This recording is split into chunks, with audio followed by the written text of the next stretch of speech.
Behind the Eyes of American Heroes, hosted by Rowdy Cogdell, gives a voice to the men and women who are the silent heroes. First responders, law enforcement officers, fire, emergency, and military personnel. It's their honor to serve and their duty to protect. This is our country and our communities. We live here. We work here. We play here. And we have a voice here.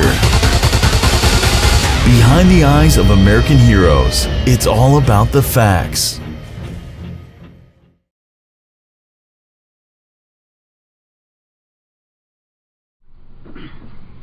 Good morning, folks. My name is Rowdy Cogdell, and this is Behind the Eyes of American Heroes. Today, I'm here with a Texas Ranger officer by the name of Ray Martinez. You may have heard about Mr. Ray Martinez from the UT tower shooting back in the 60s, before the SWAT teams were around that we have nowadays.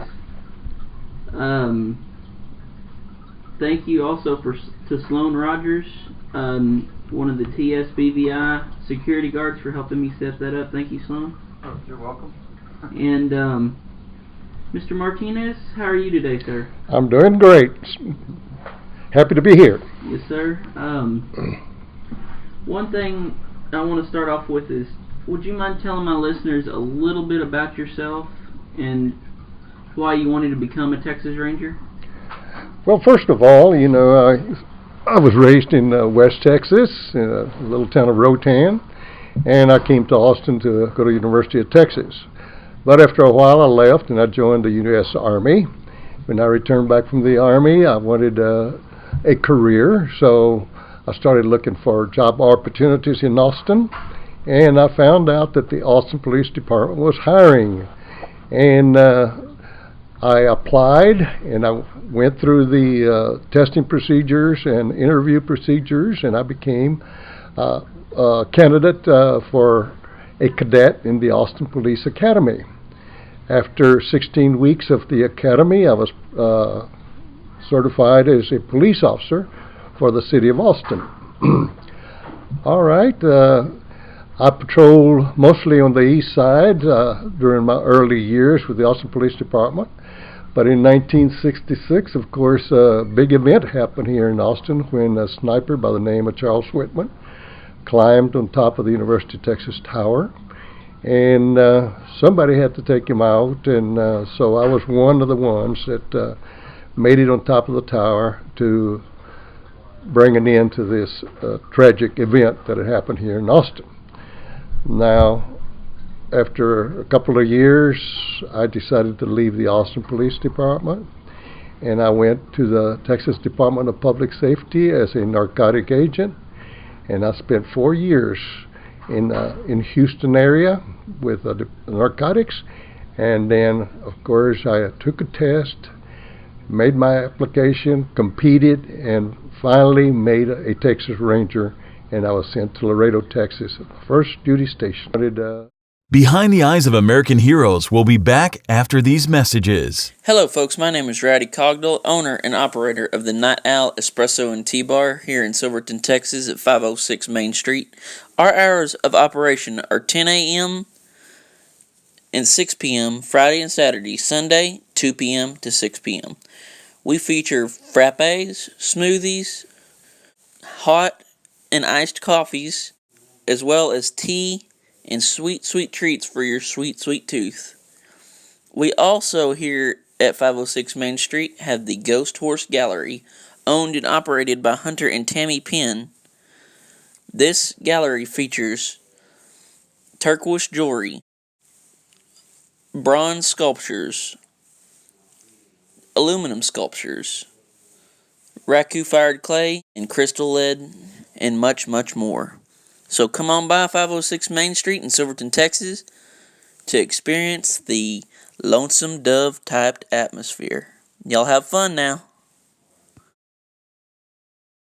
We're back with Behind the Eyes of American Heroes and your host, Rowdy Cogdell. Are you still right now an active Texas Ranger?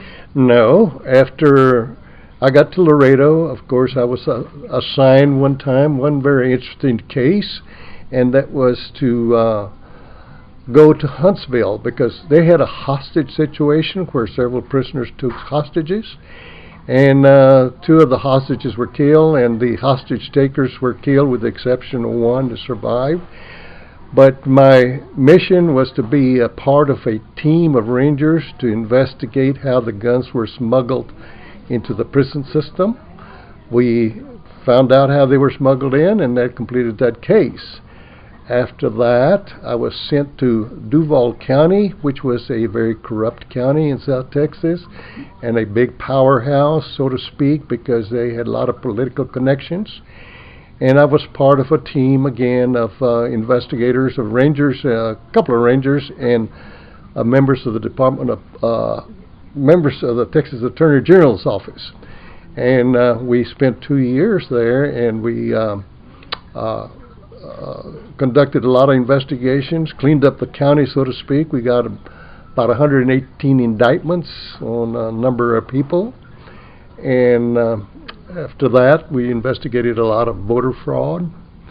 But I eventually moved to New Braunfels, and I stayed there. I worked a lot of homicides and other cases, of course, corruption cases in South Texas, until I retired in 1991, December of 91.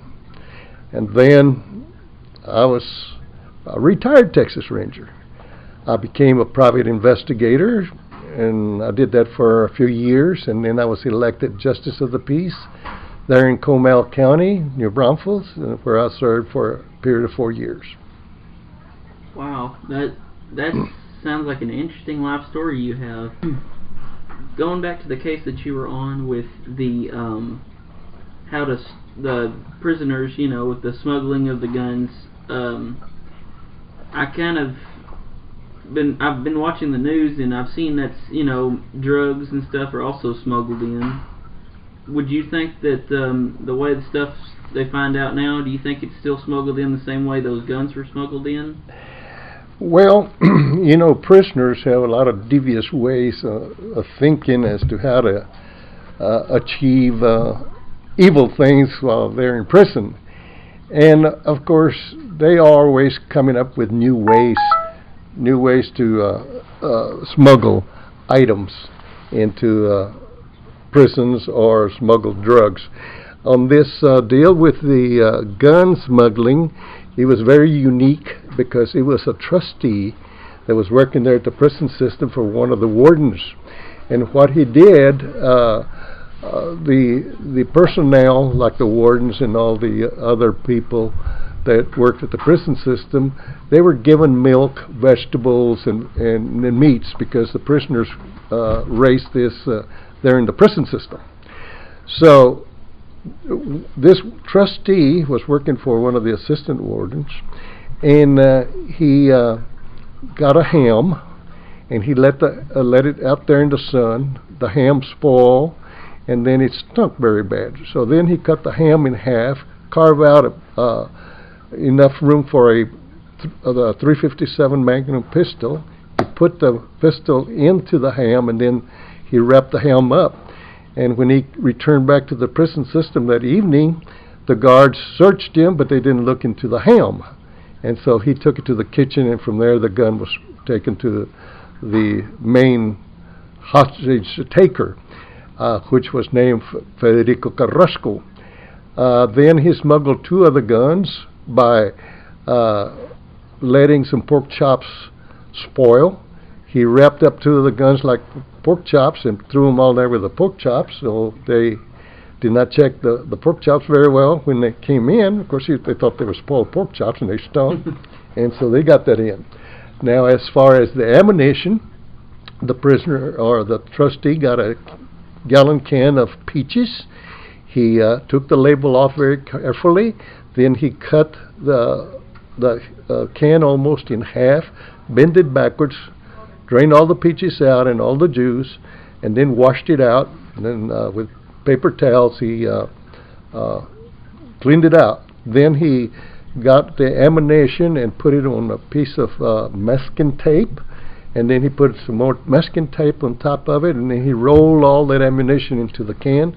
He folded the can back up, and then he put a little piece of tape over the cut, and then he put the label back on, and that's how he smuggled the ammunition in there by telling the people that he was just returning some spoiled peaches.